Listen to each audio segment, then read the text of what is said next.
Afternoon, folks. Welcome back. A bit late making the video today. Been waiting for a council engineer to turn up. As usual, no sign of them yet. Now, today we hear from the police that there's been a rise in sexual assaults by police officers abusing their powers, ignoring victims, ignoring crimes in many cases, and using their authority for their own gain. This is the Iopc that have released this. Another useless body of people. No, there hasn't been a rise in it, Iopc. It's just that now you're in the limelight, you're deciding to investigate these crimes. You've swept complaints from the public under the carpet for too long. Now it's coming to come back and bite you right in the arse. If you could have bothered to investigate these complaints and these issues when you first told about them, which was years ago,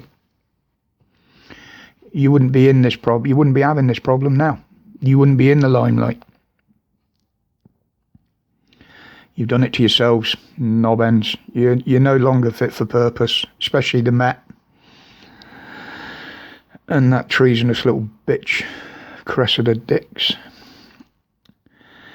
But anyway, no, we've got the budget coming up, and it's being reported that they're going to be lifting the suspension on pay rises in the public sector.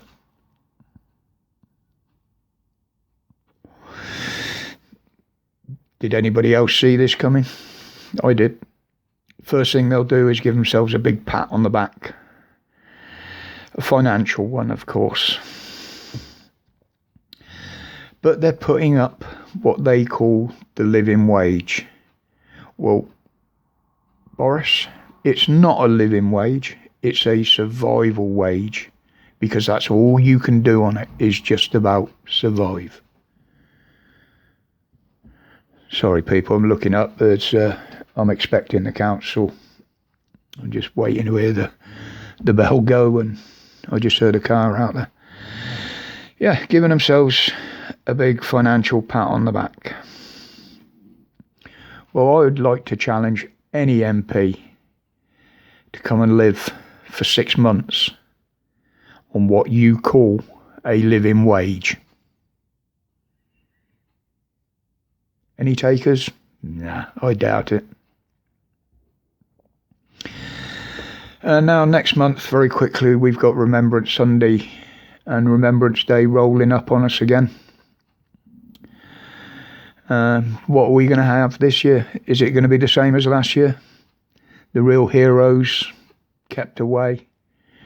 Why these treasonous little bastards stand up there, give their false thanks for these people that died for our freedom?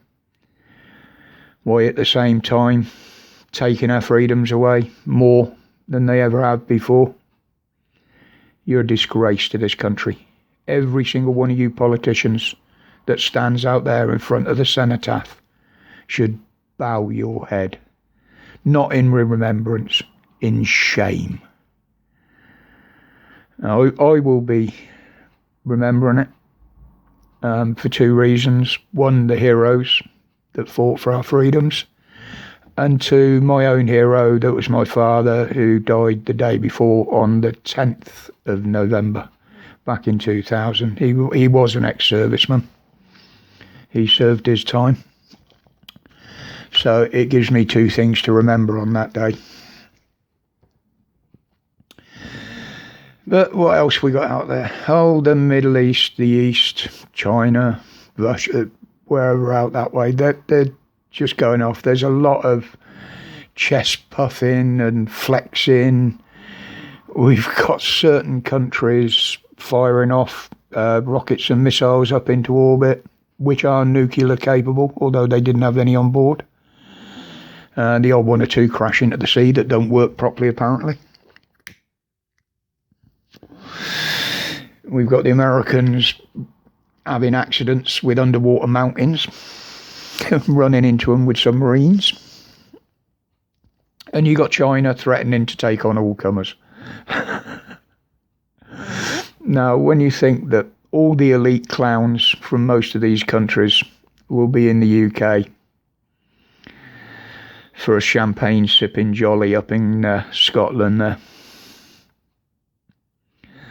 And just to prove how ridiculous this is, apparently my phone's falling off. They hired a fleet of electric Jaguars to ferry all these elites about. Biggest problem they've come across is that Gleneagles Hotel, that is hosting all this, has only got one electric charging point for cars. So what have they had to do? Go out and hire a load of fossil burning generators to keep their green cars on the road so they can keep ferrying them around everywhere. I mean, you really, really couldn't make this shit up. You really couldn't. It just shows how ridiculous the world has got today. And, yesterday someone asked me, that I met up in town, I hadn't seen for a while, what do I think of what the BBC have been doing for all this? He openly said that their programmes are crap. Everybody's turning them off, sending in their licences, not paying. I said, well, what are you on about? I said, they've got some of the best comedy duos going that they've introduced to the screens now. You know, think about it. You got Boris and Whitty. There's a right comedy duo for a start. Patel and Khan. Well, oh yeah, you got Wishy Washy all pally with the little bald-headed alien guy, Javid, haven't we? All run by the Wicked Witch of the West. I believe she resides in number 10. But anyway, I'll leave you for now, folks. Just give you points of discussion there. As always, my respects to each and every one of you. Thank you for support on here and my main channel and my BitChute channel. You never know where I'm going to pop up nowadays. But until the next one, stay safe, stay strong, stay free from tyranny. And don't forget, we love our country. We just don't trust the bastards that are running it. See you later.